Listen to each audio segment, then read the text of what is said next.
शिक्षा का मतलब है मनुष्य बना। कहाँ से आया मन में कि पॉलिटिक्स में जाना है? कि मैं एक ऐसे संगठन से जुड़ा जिसमें व्यक्ति निर्माण करके दिया जाता है समाज को। उस संगठन का नाम है राष्ट्रीय स्वयंसेवक संघ। कभी सोचा आपने कि अगर पॉलिटिक्स में नहीं आते तो क्या करते? जैसे आप एजुकेशन मिनिस्टर हैं, तो आपकी एजुकेशन को लेकर क्या आइडियोलॉजी है? एजुकेशन में प्रैक्टिकल का महत्व होना जरूरी है। ऐसा आपने कभी सोचा है कि हमारा धर्म जो है वो एजुकेशन से अगर जुड़ जाए तो कितना चेंज आएगा? धीरे धीरे हिंदुस्तान का जवान अपने सनातन को पहचान रहा है, अपने अनुमान की शक्ति को जान के वो आगे बढ़ रहा है। सब जैसे सीबीएसई बोर्ड, आईबी बोर्ड की तरफ भाग रहे हैं, हरियाणा बोर्ड को कम प्रेफर करते हैं, तो क्या कुछ बदलाव की जरूरत है? शिक्षा में इस तरह के कभी भी होड़ नहीं होनी चाहिए। प्राइवेट स्कूल और गवर्नमेंट स्कूल में बड़ा कंपैरिजन चलता रहता है। शिक्षा सबका मौलिक अधिकार है, जन्मसिद्ध अधिकार है, वो कहीं से भी ले, उस पर हम लोग फोर्स नहीं कर सकते ना। अब आप हिंदुस्तान के किसी भी राजनीतिक दल से पूछोगे भाई तुम्हारा विचार क्या है, एक ही विचार है उनका कुल मिला के, काम दाम दंड भेद कोई भी तरीका अपनाइए, बस सत्ता प्राप्ति बात। आने वाले समय में हम क्या ऐसी अलग उम्मीद कर सकते हैं आपकी सरकार से, जो कि एक एजुकेशन को एक नया नजरिया दे देगी? आप कितने अच्छे इंजीनियर पैदा करो, कितने अच्छे शिक्षाविद पैदा करो, कितने अच्छे साइंटिस्ट पैदा करो, कितने अच्छे डॉक्टर पैदा करो, अगर वहाँ की राजनीतिक सोच कमजोर है, नपुंसक है, वो आपको बढ़ने नहीं देंगे। जय माता दी। आज के जो मेरे गेस्ट हैं बहुत ही खास हैं, बहुत डाउन टू अर्थ है। मैं बात कर रही हूँ आदरणीय महिपाल ढांडा जी की, जो कि हरियाणा के शिक्षा मंत्री हैं, और उन्होंने हरियाणा की शिक्षा स्तर को जो लेवल दी है, जितना ऊपर पहुंचाया है, देखने योग्य है। बहुत डाउन टू अर्थ पर्सनैलिटी है। जब भी हम किसी पॉलिटिशियन से मिलते हैं तो एक थोड़ा सा होता है कि पता नहीं कैसे क्या होगा, बट जब मैं इनसे मिली मुझे लगा कि मैं किसी एक आम इंसान से मिल रही हूँ, जो कि बहुत पावरफुल पर्सनैलिटी है। उनकी सोच देश को लेके, एजुकेशन को लेके बहुत अलग है। उनकी विचारधारा, उनकी आइडियोलॉजी की क्या क्या करना चाहिए वो भी देखने योग्य है, क्योंकि हमें ऐसे ही नेताओं की ज़रूरत है। तो ये पॉडकास्ट स्टार्ट करते हैं, ज़रूर देखिएगा और ढेर सारा प्यार दीजिएगा। Stay tune. जय माता दी।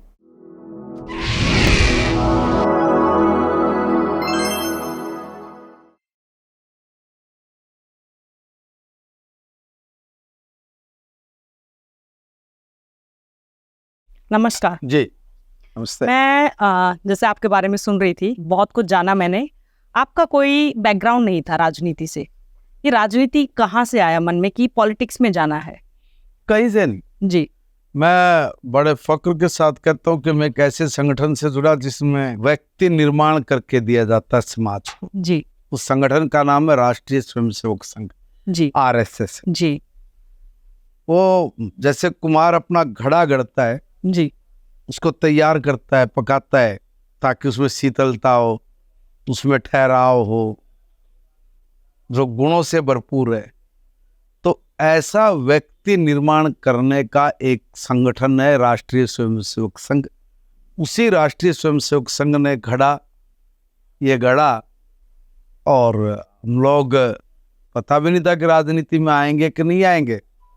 वह काम करते करते संगठन ने लगा होगा कि इधर भेज दो, तो भेज दिया। मुझे भी नहीं पता कैसे आया, वह आ ही गए। कभी सोचा आपने कि अगर पॉलिटिक्स में नहीं आते तो क्या करते? नहीं, तो मेरा देखिए, मैं एक बिजनेसमैन फैमिली से हूँ, किसान फैमिली से हूँ। जी। परमात्मा की कृपा है। जी। ठीक है, वो तो उसकी कोई। जी जी जी। जैसे आप एजुकेशन मिनिस्टर हैं, तो आपके एजुकेशन को लेकर क्या आइडियोलॉजी है? आप क्या सोचते हैं कि एजुकेशन को किस स्तर पर आपको लेकर जाना है? देखिए, एक बात समझ लीजिए, मेरे सोचने से नहीं होगा। जी जी। एजुकेशन एक ऐसा समूह का निर्णय है जी। जिसमें सर्वांगीण विकास हो। अब शिक्षा का मतलब क्या है? जी। शिक्षा का मतलब है मनुष्य बनाना, सिर्फ यही मतलब है। अब मनुष्य बनाना है तो कैसा मनुष्य बनाना? अब वो कितनी तरह की चीजें हैं देश में, दुनिया में, उन सब में उतने परफेक्ट लोग हैं क्या? उतने परफेक्ट सिलेबस के साथ हमारे बच्चे तैयार हो। मान लीजिए कि मैंने भवन निर्माण है, मैं भवन को देख रहा था जिम्मेदार में, तो हमारे आर्किटेक्ट कैसे हैं? कई जगह तो ऐसा है कि हमारा जो मजदूर है ना, मिस्त्री है, वो कितना अच्छा आर्किटेक्ट है कि उसको ये कह रहे मेरा घर बना दे, और वो ये कहे कि मैं अपने तरीके तो बना दूं, वो कहे बना दे। तो आर्किटेक्ट भी नहीं सोच सकता वो बना देगा। क्यों बना देगा? क्योंकि वो अलग अलग तरीके के घर बनाता रहता सारी जिंदगी भर। वो आदमी बड़ा प्रैक्टिकल है। इसलिए एजुकेशन में प्रैक्टिकल का महत्व होना जरूरी है, थ्योरेटिकल का महत्व नहीं है। जी है मगर इतना नहीं, बिना प्रैक्टिकल के कुछ नहीं है। अब इसलिए आज की एजुकेशन में 80-90% तो थ्योरेटिकल है, 10% 20% प्रैक्टिकल है। जी इसलिए जो लोग बाहर गए थे, अब इजराइल वगैरह में, उसने वापिस क्यों कर दिया कि डिग्री तो बड़े ले रहे हैं मगर इनके पास कुछ है नहीं, जी नॉलेज नहीं है।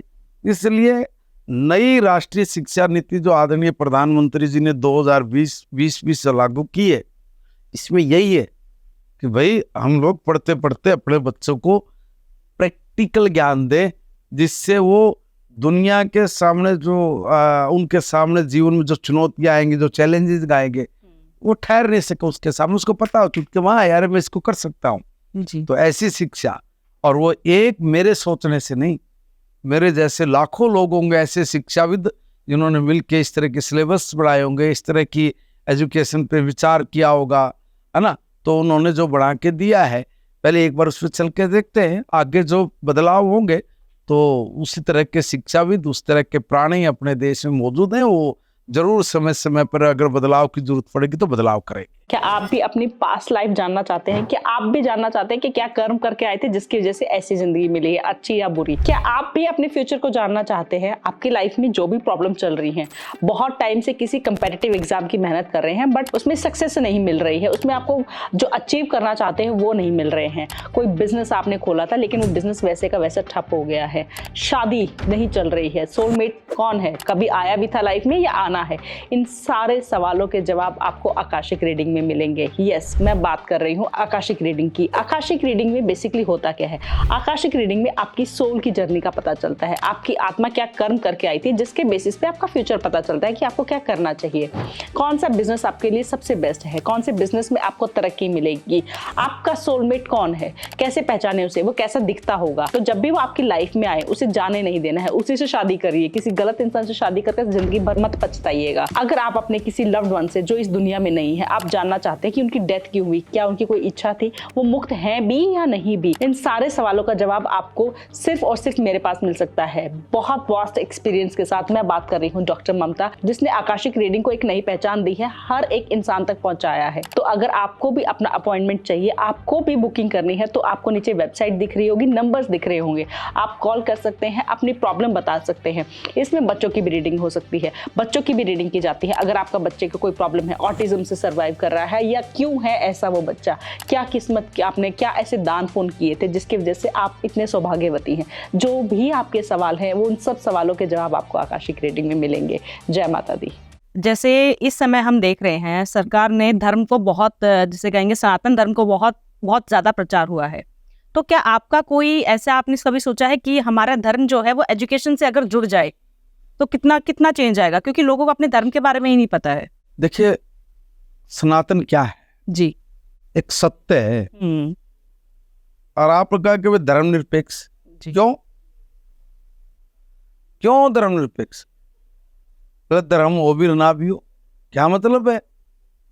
धर्म के बिना क्या मतलब है? धर्म के बिना तो अधर्म ही होगा। देखो, या तो धर्म है या नहीं है, बिल्कुल दो ही बात है। हमारे यहाँ धर्म इतना मजबूत रहा है सनातन, जिसकी इतनी ऊंचाइयां हैं कि आज तक शायद उसकी ऊंचाइयों का 1% भी नहीं पहुंच पाया है। हमने मिसाइल बनाई, टेक्नोलॉजी बढ़ाई, तो भी 1% नहीं पहुंच पाया है।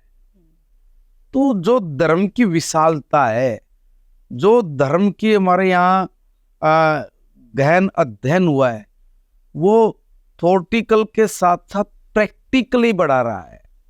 इसलिए हमारे यहाँ जो वेद रचे गए, उपनिषद रचे गए, जो पुराण रचे गए, वो ऐसी ही नहीं है। दुनिया में कितने ऐसे लोग हैं, मुझे अभी ताज़ी एक बात का पता लगा कि भाई हमारे यहाँ से मैक्स मुलर जब आया तो अपने साथ कुछ ऐसे ग्रंथ उठा के लेके चला गया। उसके आसपास के लोग या बाद के लोग, जब भारत का हास हो रहा था, जब उसको लूटा जा रहा था, जब कुचला जा रहा था, तब लोग जान बचाने के चक्कर में किसी ने ध्यान नहीं किया, है ना। हमारे तक्षशिला, नालंदा, ये सब चीज़ों को जब लूट रहे थे तो उसमें कुछ में आग लगा दिया, कुछ को उठा के लेके गए। कुछ लोग ऐसे तो सब जगह है ना जिनको बुद्धि चाहिए, नॉलेज चाहिए। कुछ लोग ऐसे भी थे जो ऐसा देख रहे होंगे उस कालखंड में कि इतना मजबूत है भारत, 67% GDP अकेला मालिक है, लूटो इसको, हर घर में सोना है, ताला नहीं लगा हुआ है, कुछ ना कुछ तो होगा ना। इनके एजुकेशन में कुछ ना कुछ ऐसा है कि वे चोरी नहीं करने की आदत होगी, है ना। तो इतनी विशाल थी हमारी एजुकेशन सिस्टम, इतना विशाल था हमारा GDP, इतने धनी रिच लोग थे हम लोग। और वो जो थे ना वो धर्म के कारण थे, इसलिए धर्म को दूसरा चश्मा चढ़ा दिया किन लोगों ने, जिन लोगों ने इस देश के बारे में पूर्णता ज्ञान नहीं था, गलती से गद्दी पे बैठ गए।